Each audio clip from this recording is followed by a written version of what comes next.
Hello, everyone, and we're in our fifth and final session of the day, and it's been so much fun. I have learned so much. Thank you all for being here and joining us. If you joined us live, we appreciate you being here, and also for sharing your questions, comments, and if you're catching the replay, I'd love to have you here with a full playlist.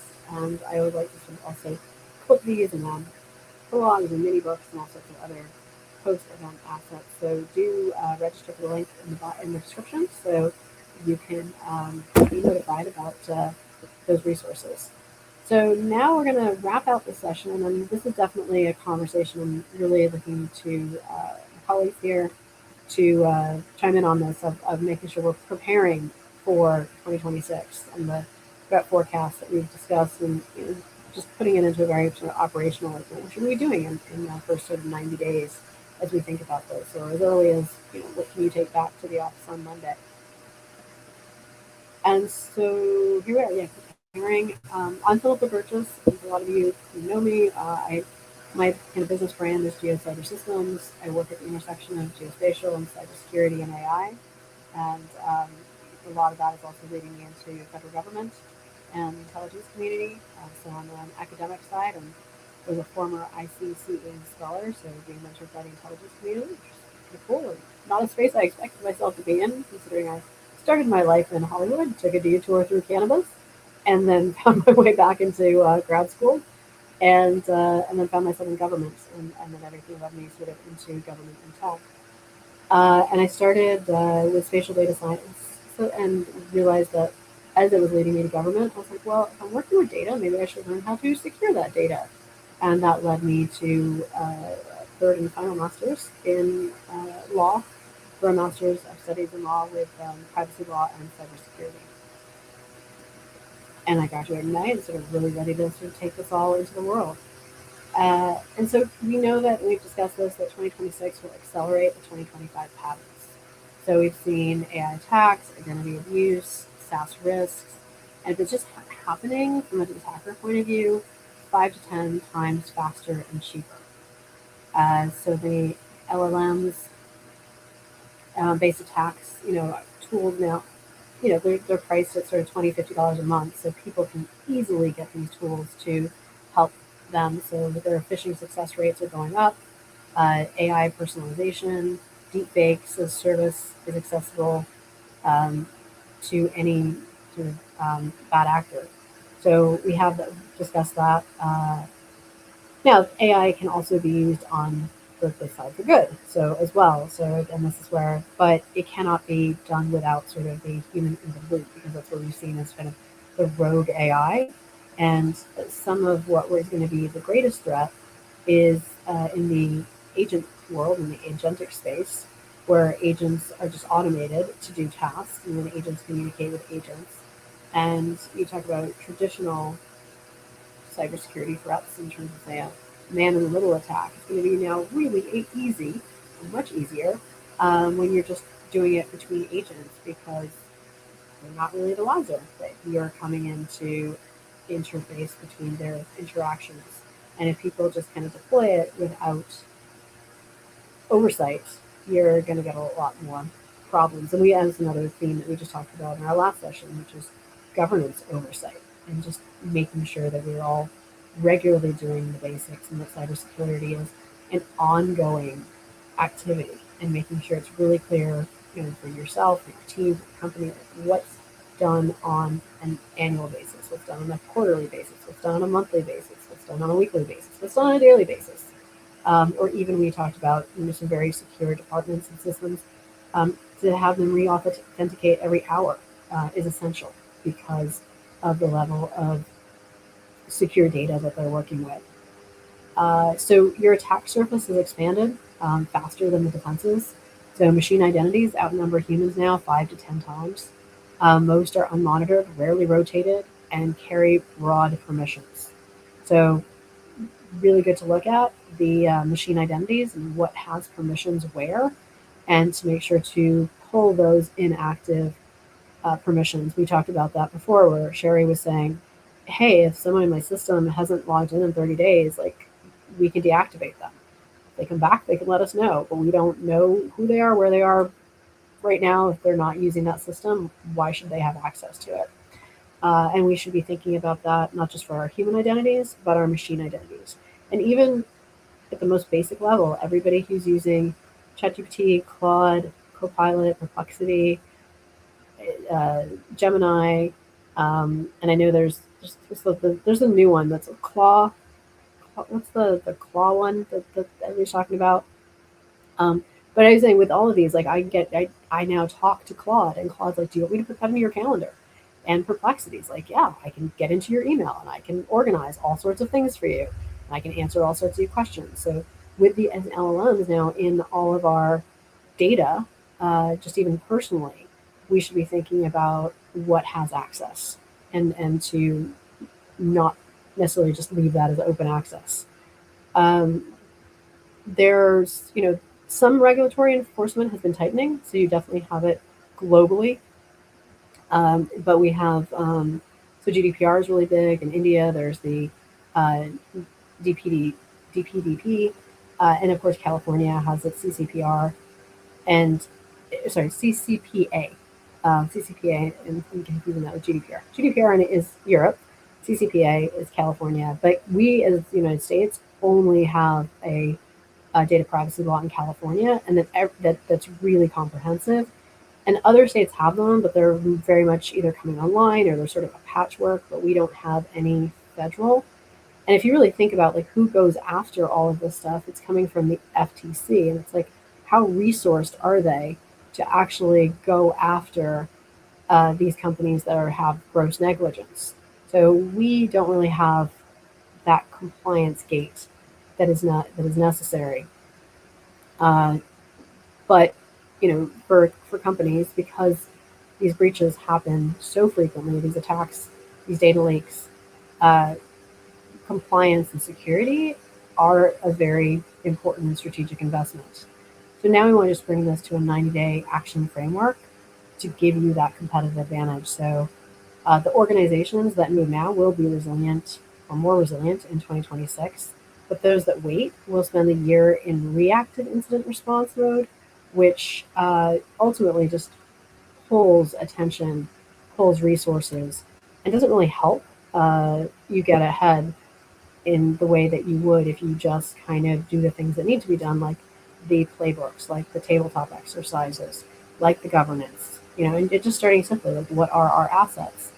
Um, so again, we're going to see more of this machine identity crisis because this is an attack surface that most organizations have not inventoried. And so 60% of breaches involve machine identities. And we're seeing right now 20% of a security budget allocated to them. So why attackers prefer machine identities? They're long lived, they rarely rotate, versus human password resets, which can be quarterly or even you know uh, in shorter time frames. Uh, they're accessible via code repos, deploying configurations and cloud metadata, and often created with and so yeah, they're often created with broad permissions of contributor, owner, admin, and just less security because it's an automated process that attracts fewer eyeballs and people just aren't looking at it. So it's going to be uh, just a high target. So why your board should care, your CEO, your company. So the cost of prevention for the ITDR deployment is going to be 2 to 500,000 SSPM, 100 to 250,000 backup infrastructure, 300 to 800,000 training and tabletops, 50 to 100,000. Okay, so that cost is a real cost. So right now with all of that, you're looking somewhere between 650 and 1.7 million. On the other side, what is the cost of a breach? It's a 12 to 1 ratio. So a ransomware could cost you anywhere from 1 to 5 million. Uh, incident response recovery, 500,000 to 2 million. Fines for GDPR or FTC could be anywhere from 1 to 50 million. The disruption and churn for your business could be anywhere from 5 to 100 million. So now you're looking at an 8 million to a 700, numbers right here. Um, yeah, sort of like you're looking at an $8 million to $150 million plus problem. And so it's huge. So it again, and you start and you go, oh wait, $1 million is really expensive, but at what, against what? It's such a, if it's 12 to 1 ratio, the cost for your company of being $8 million to over $150 million, suddenly that looks rather inexpensive. So to think through kind of what is actually really at stake. And then we're also working with obsolete defenses. So thinking about not just like what you should be doing, but maybe things that you really don't need to be doing anymore. Things that did work that aren't going to be as effective, and what you might want to look to shift to instead. So push notification MFA alone is not really going to be as good as it was in years past. You want to make sure that you have phishing resistant MFA, FIDO2, WebAuth that eliminates AITM bypass entirely. Annual security awareness training. And that has been, well, first of all, and this is me, my opinion, a lot of trainings are really boring. And I think, given my Hollywood background, I'm like, can we have more fun? Can we just make them more entertaining? Because you have these most incredible stories. Every cybersecurity breach is a story. So we can tell stories and we can make this entertaining and engaging, and we can build community and we can build interest and we can build care. Because we want to not have just a really boring annual security awareness training. What you really need is, let's make it interesting, but also continuous micro learning, live phishing simulations, ways that we can just build it into the culture that it's what we do all the time. It's just part of the job, is to build in a security mindset. Just like going home and saying, oh, I only lock my door once a year, then it's fine. Or I only, to me, if you have a code on your phone, you're doing cybersecurity, and you probably use that code every day, multiple times a day, great. That's how you should be thinking about all of the things that we interact with. Um, Trusting SaaS vendors by default.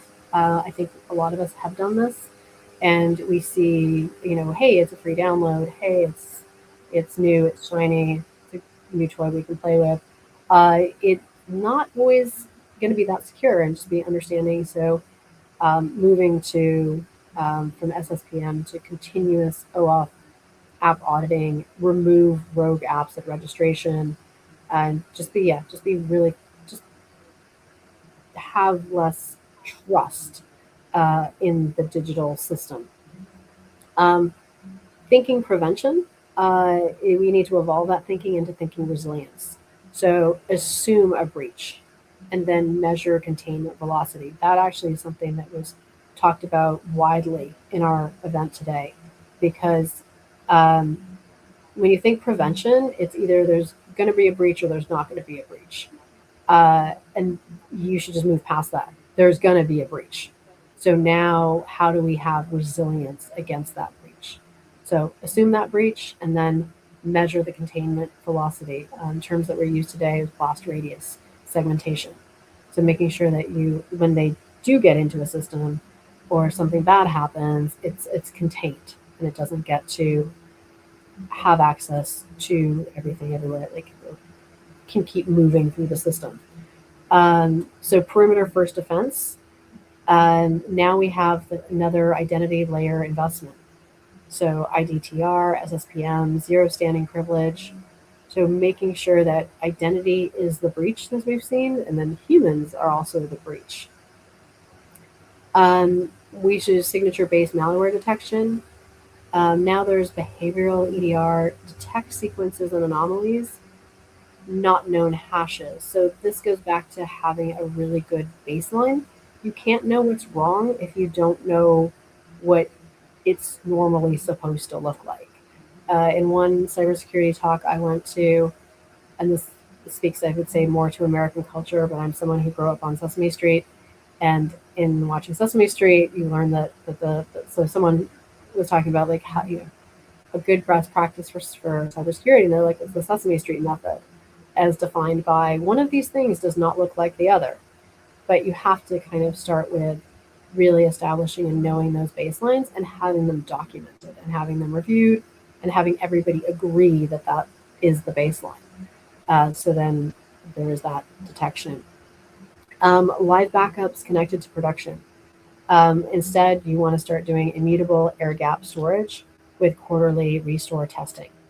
So those are all ways that we can sort of evolve the cybersecurity we were doing into things that are going to be more effective coming into 2026.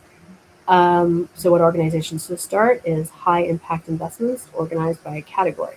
So you've got identity, detection, and resilience. So identity, phishing resistant MFA, so human, privileged users first. Identity, machine identity discovery and life cycle governance. SSPM for OAuth app visibility and scope control. IDTR for behavioral anomaly detection. On detection, this is a big one we were talking about, and you guys covered before. It's like how long the attackers are living in the system, and we're seeing that they're there for days, weeks, months before they're actually identified as a threat. And so, managing exfiltration so that can again limit what can actually happen when they're in the system, or containment so they cannot move through the system. But what we're seeing is we want to make sure you have behavioral EDR, sequences, not signatures, SOAR automation for PL alert containment, quarterly threat hunting cadence, and network detection, which is the NDR, XDR for lateral movement. Again, preventing that as much as you can through segmentation and just making, that knowing what those anomalies are, but just making sure there's an active initiative for detection and resilience. Immutable backups, 100% critical data, 90-day retention, air gap storage, so isolated from production, quarterly restore testing, verify RTO before you need it, and vendor governance programs with kill switch playbooks. Vendor governance is huge because a lot of times you're not the breach or the leak, but they are. If you go back to the Target, which was huge, that was a huge story. They were there at the shopping weeks between Thanksgiving and Christmas, and they were there for 3 weeks pretty much undetected, and it came in through a vendor. And they were able to sort of get into the system, and they were able to get credit card and personal identifying information, PII, from so many customers. It costs banks millions and millions of dollars to reissue all of those customer credit cards that had to be canceled. And it was massive. And the alert was there. Somebody in India detected it and reached out to Minnesota, and the call was ignored. And so there were just, when you look at that as a case study, there were just so many ways in which that one fell apart and did not manage it in a way that, like I said, had so much impact, both from credit card information, PII, and just reputational damage. So the organizations that will succeed will be the ones that can see, identify activity clearly, and respond quickly. So foundations still determine outcomes. If you already have these, don't abandon them. So here's what you want to deepen. If you have identity access management, add zero trust and conditional access. My slides kind of took out some of my.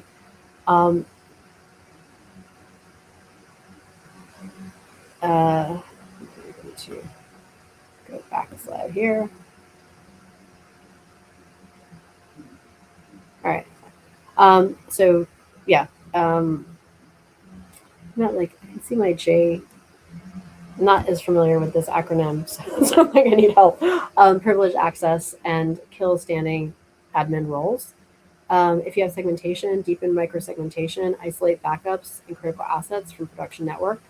If you have playbooks, automate execution via SOAR, track dwell time, MTTR, and MTTC. Target 20% year-over-year improvement. If you have threat intelligence, operationalize for identity compromise signals, SaaS supply chain risks, and geopolitical indicators. I mean, right now, obviously, we are at war, and we're going to see a lot more cyber threats kind of coming in from geopolitical factors. If you have training, shift from annual to continuous, build psychological safety for rapid reporting of suspicious activity. So these fundamentals determine whether an intrusion becomes an incident or a crisis. And really just being operating from the mindset of a crisis will happen. So how are you prepared for that and are going to handle that? So for a realistic start to 2026, let's say, starting Monday, weeks 1 and 2, assessment and quick wins. So audit OAuth apps, M365, Salesforce, Google Workspace, disable the user's self-consent, inventory all service accounts and non-human identities, disable push notification MSA for admins, enable export audit logging in critical SaaS, and then building on that, starting to plan and budget justifications.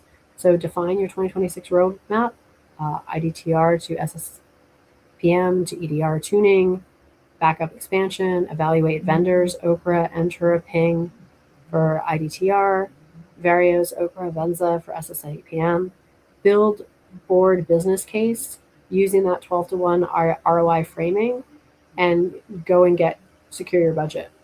Get the money that you're going to need to get the people and the resources and the tools to actually deliver on this. Weeks 5 through 8, pilot and get your. If you don't have a playbook, put your playbook together. If you have a playbook, revisit it, revise it.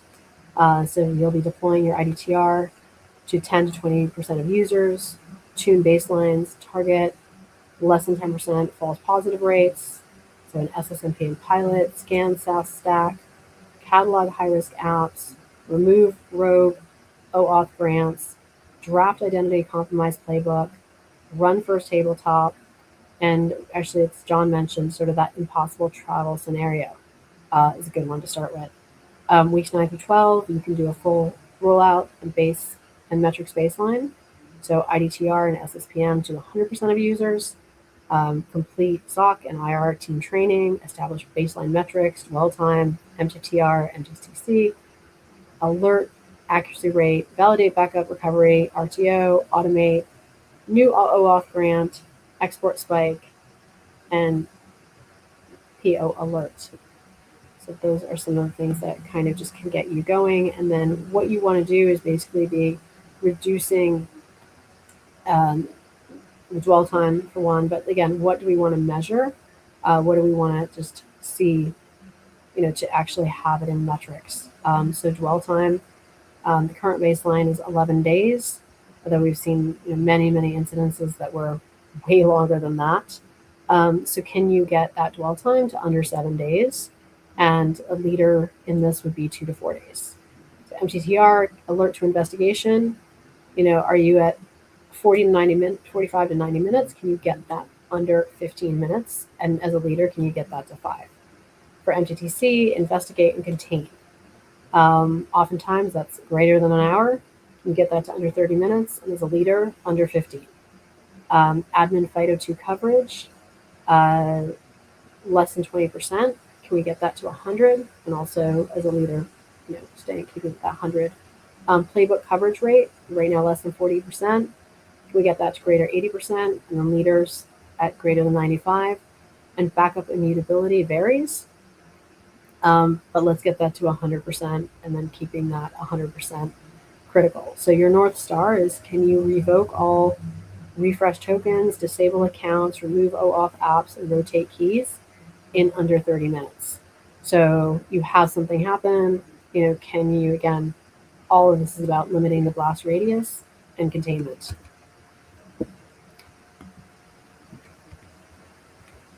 So what to do Monday morning, edit OAuth apps.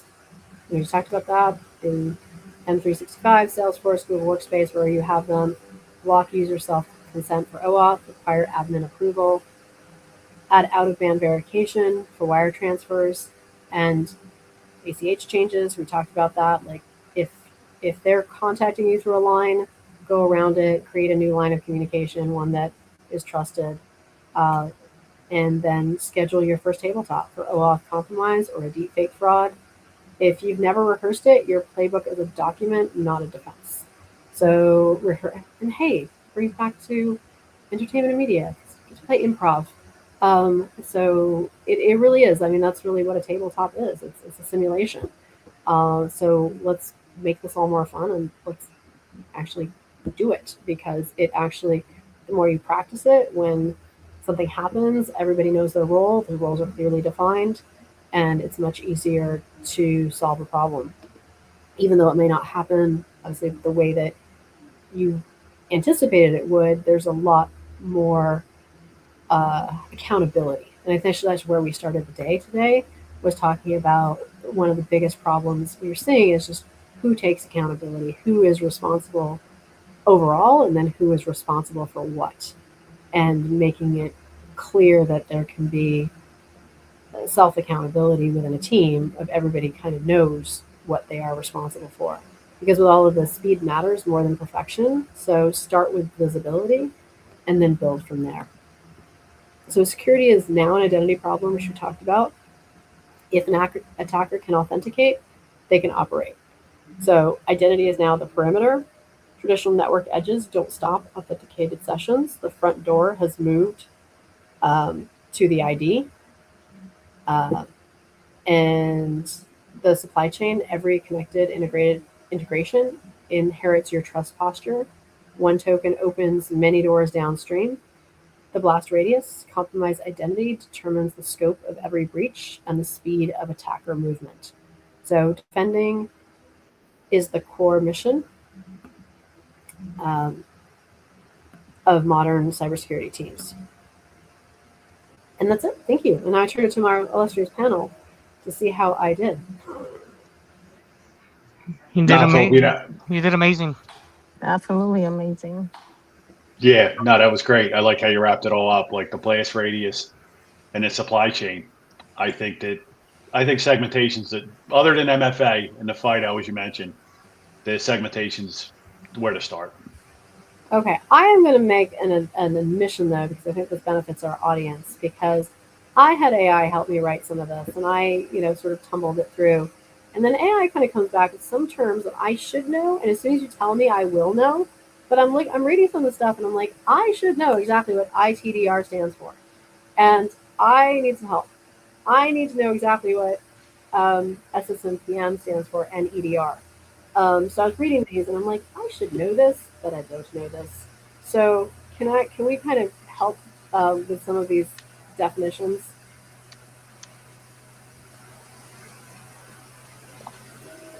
Or I will look them up. Electrical data repository, isn't it? EDR, or I don't know. Hold on, let's look them up. Oh, ITDR is Identity Threat Detection and Response. That is it. Was it Thank you. ITDR, or was it ITDR? Yeah, I had to look EDR? that up. Yep, it is. EDR is there too. Yep. Detection and response. Thank you. Okay. And then I should also know, and we should all know, SSPM. I didn't have to show my hand, but I figure, you know what, we're all here for learning, and it's not fair to the audience for me to say acronyms that I'm not defining, and then I'm like, oh, I don't know exactly how to define. So let me stop and pause for a moment. That is SaaS Security Posture Management. Yeah, there's a lot of DSPM, data security posture management. That one's SaaS. So yeah, there's a lot of that. We've got a lot of acronyms in cybersecurity. How do you know you're in cybersecurity? You know the acronyms. Endpoint Detection and Response, EDR. EDR, XDR, yeah. All right. And then I know I've come across 100 times, and I should know all of the MTTR and MTTC. Let's see, I'm just looking up all my meanings. Oh, mean time to repair, recover, respond, and resolve. That is our MTTR. And MTTC is... Yeah, those are all resilient data backup, disaster recovery metrics. Yep, mean time to contain. Yeah. Mean time to recover, mean time to contain. So yeah, the biggest thing is just making sure you know that they're not dwelling, and that when they do dwell, they can't move easily, and that's just make sure you're completely clear about identity management, and you're really clear about your machine identities on that. So yeah, let's round this out our day. We thank you all for being here. What an amazing day! I continue to learn so much from all of you, but I loved sort of this opportunity to sort of bring professionals at this level together to sort of say, no one's coming to save us. Now, thanks for And bringing we us don't together, need it. Felipe. This is awesome. Yeah, it Yeah, really thank was. you. Thank you. I think we need to schedule something where we all can kind of get together and like take over the conference in June. Absolutely. Yeah, no, And I'm very like honored, like I said, that for your time, and I know it's a Saturday and it's your weekend, and I really appreciate you as speakers and our audience for joining us. But I do think these conversations are really important to have because some of them do happen, in the seats. Well, I wouldn't even say in the C-suite. I think they happen on security teams. But I think some of the frustration of security teams is how do we communicate this to everybody else so we can get the resources that we need and they understand the depth and impact of the problem. yep, Just Yep. how do we bring it to the public? And we don't have the court of law on our side. And so I always feel like if you don't have the court of law, your next move is the court of public opinion. It's a great way of putting it. yeah, And that's why I think it's important that we, make these. You can still have really high level conversations, but you can still make them very accessible.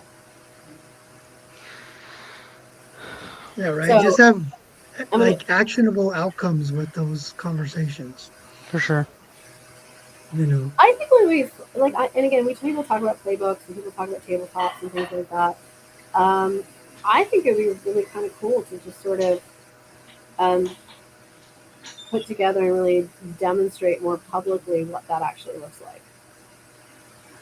Go through a real scenario. Yeah, We yeah, we kind could of do that. show real world examples. yeah. Because I know that just when we did the kind of global session, that was a big takeaway. It was all about playbooks and tabletops. Was really how do you do that? And I think it's easy to talk about. I think it's harder for people to actually ground that. If that's not something they've done every day. And I think some of the people Yeah, do. there's a gamified. It's called Backdoor and Breaches from Black Hills InfoSec. I mean, Mm-hmm. that's a really good. It's like a card game that people use to do tabletops and do scenario planning. So I mean, that's probably going to be really really interesting to do something like that. Um, so yeah, if you haven't checked that out, you should check it out. It's pretty robust. What is that called again? Back. It's from Black Hills InfoSec. It's called Backdoor and Breaches. So they have like the cloud stuff. They have ICS, OT, SCADA, and then they have just normal cybersecurity related tabletops as part of their. It's like a card game, so you kind of have to get together with a team and you work the scenarios from the cards, and they kind Mm-hmm. of It's kind of like a gamified disaster recovery tabletop. Oh, fun. All right, maybe we can do play virtually. We all just ship the Hmm, cards to each other, and then yeah, we'll figure it out. But again, I'm so grateful for everybody being here today. I'm going to turn the stage over to each of you to give some closing comments, like key takeaways from today, your insights from what you already kind of knew as a professional, or maybe new things that you kind of came across and just kind of taking a closer look, or just even just sort of being part of our conversation today. Yeah, I'd love to I'm just going to go from top to bottom on my screen. John. Yeah, Philip, I want to say thank you so much for bringing us together. It's great to be able to just brainstorm with others in the industry. And please know that, yeah, cybersecurity is everybody's job. And if we share our experiences and get to know what the organization is really going for, we can support it better. But yeah, thanks for bringing us together. Yeah, it's been great being on the panel with everybody. Thank you. Fantastic. Frank. Yeah, no, thanks. Like, for everybody, don't be afraid, write it down. Be outcome oriented. A lot of people, when it comes to cybersecurity, they look at everything they have to do and they become the victim and it can't be done. I have total and complete faith in you and your capabilities and what you can do. And just take those small baby steps to get to where you want to be and let us know how we can help. Fantastic. Durs. Thanks, Felipe, for having us. Really, really appreciative of the avenue to educate and get more people to get more information on cybersecurity. I'm on LinkedIn. Feel free to connect with me. Type in Dirce. I'm probably the only one that comes up at the top of your search. And shameless plug, I'll be at RSA speaking on cyber threat intelligence, AI, enabling the fostering between the ISACs, so FS ISAC, retail ISAC, healthcare ISAC. I used to be a insider working group chair for the FS ISAC in a previous life, so that's why I got invited. I'm representing a Raíces Cyber, a nonprofit for Hispanic and Latin Americans that are in the cybersecurity field, which are minority and few and far between. We need more. We need more cybersecurity operators in the field because one team, one effort, right? I mean, we're out man on gun, and we got to continue just to fight the good fight. So this is definitely one of the areas to help out with that, and I really appreciate it. And looking out for the next event. Thank you. Fantastic. And I think Sherry was saying she might be having some connectivity issues. I will yield the stage to you if you can connect. Yeah, my signal's a little choppy, but yeah, everything was great. Everything was good. Good information. It's amazing how everything is connected, which we all know that anyway in our field. Very good information. Thanks everybody, and thanks for inviting me. Yeah, absolutely. It's And just to remind everybody in our crew, we're all NICE, which is part of the National Initiative for Cybersecurity Education, Cybersecurity Career Ambassadors, and I sort of love our community, and I'm so grateful for everybody in our community for stepping up and collaborating, and it's our mission to make cybersecurity pathways both visible and easier and yeah, just support people in their journey into cybersecurity careers. And I think even like as I'm been coming into the field, seeing how supportive and collaborative and just wonderful everybody is in this field. So I think before I started, I was very intimidated by it. If you said cybersecurity, I immediately would think, oh, not me. And I've been completely transformed in the last 3 years of my academic journeys. And then, of course, like I said, as a spatial data scientist, which is where I started with this, I realized if I'm going to look at data, I want to know how to keep it secure.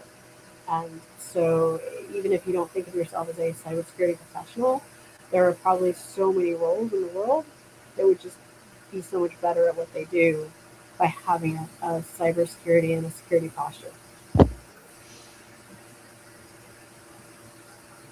I'm And with hoping I that, have to leave my role to go play in the PGA, but I'll keep in touch.